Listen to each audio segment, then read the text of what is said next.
Hi, I'm Caleb. I'm a farmer outside of Portland, Oregon, and I raise grass-fed beef and pasture-raised poultry and pork. And today I want to talk about Plant Paradox book and how to source meat um, to follow that diet and what questions to ask your butcher or your farmer.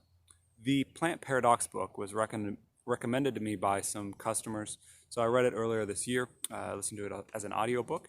I really liked it. I thought there was some great information in there, and um, I agreed with a lot of the different points that the author made. But I do have some critiques as a farmer about how to source this stuff and some of the definitions that were used in the book.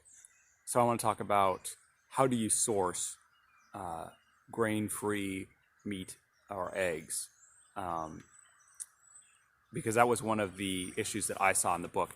Is he doesn't really get into that. The author really wants you to have grain-free meat, which is possible, but very difficult. In the case of grass-fed beef, that's pretty easy. You do need to be careful about the source of that and what does that really mean. So talk to your butcher and talk to your local farmer about what does that mean. What is their definition of grass-fed? Because some people will say, "Oh, it's grass-fed," and then we put a little bit of grain in their hay ration right at the end or something. So it's not 100% grain, right? And I find that to be dishonest. Or what they'll do is they'll use spent brewers grains from brewery or distilleries and mix that in with some hay or alfalfa. And once again, it's not 100% grain free, and that might not be reflected on the little label, right? So talk with your butcher, talk with your farmer, and really get to the source of what's behind that.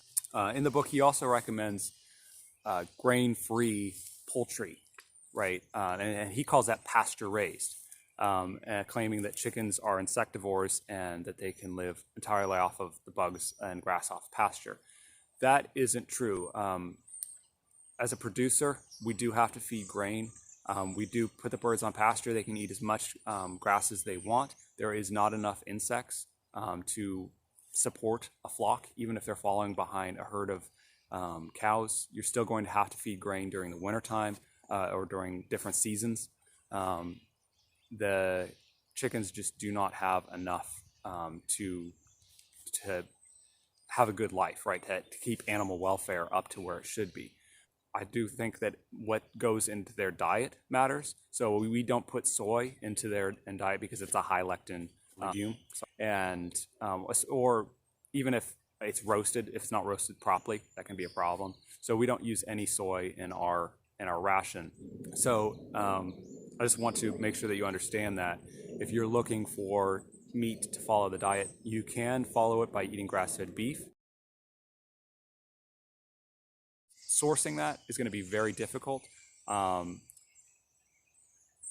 found that it was kind of dishonest to call pastured poultry grain-free when you go on the American Pastured Poultry Producers Association, which is thousands of poultry producers here, in the States, and as far as I know, none of them are grain-free.